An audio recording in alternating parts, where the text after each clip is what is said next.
Bismillah walhamdulillah wassalatu wassalamu ala nabiyyina Muhammad wa ala alihi wa sahbihi ajma'een.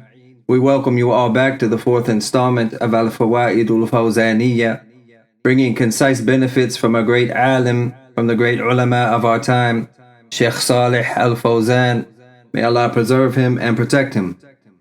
It comes on the authority of Anas ibn Malik radiyallahu anhu, as Imam at-Tirmidhi gathered in his Sunan, that the Messenger of Allah sallallahu alayhi wasallam, he stated, إِذَا أَرَادَ اللَّهُ بِعَبْدِهِ الْخَيْرَ عَجَّلَ لَهُ الْعُقُوبَةَ فِي الدُّنْيَا وَإِذَا أَرَادَ بِعَبْدِهِ الشَّرَّ أَمْسَكَ عَنْهُ بِذَنْبِهِ حَتَّى يُوَافِيَ بِهِ يَوْمَ الْقِيَامَةِ. He said, when Allah intends good for His servant, He hastens His punishment in this world. But when He intends evil for His servant, He withholds from taking him to task for his sins, but calls him to account on the day of resurrection. In I'anatul Mustafid, an explanation of Kitab al-Tawheed, Shaykh al-Fawzan hafidhahullah, he explains that from the signs of Allah wanting good for His servant is that He hastens for them the consequence of their sins, because the sins emanate from the human being in abundance. There is none who is infallible except for the prophets alayhimus salatu wassalam, in that which Allah safeguarded them from. It is as the Messenger of Allah sallallahu alayhi wasallam mentioned in the hadith gathered in Sunan at-Tirmidhi as well as Ibn Majah, when he said, "Kullukum khatta'un, wa khayrul khata'in at-tawabun." He said that all of you make mistakes and fall into sins, and the best of those who do so are those who repent. A great deal of sins and transgression emanate from the human being. So if Allah wants good for His servant, He hastens their punishment for those sins in this worldly life until they are purified, and until they move on unto the abode of the hereafter with no sins, and they enter Jannah.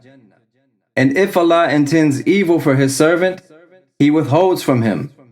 The punishment doesn't descend upon them, although he has committed major sins like fornication and opposing the commands of Allah subhanahu wa ta'ala. Despite this, Allah grants them comfort and sound physical health, and doesn't cause them to become ill.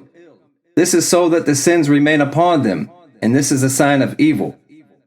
Until Allah presents their sins to them on Yawm al-Qiyamah, they return to Allah in the hereafter with their sins still upon them, nothing being detracted, and then they are punished because of their sins. This indicates that it is not from the signs of good that an individual constantly maintains a state of sound health. It also shows that all of the good and all of the evil has been predestined by Allah subhanahu wa ta'ala, and it is all according to His decree.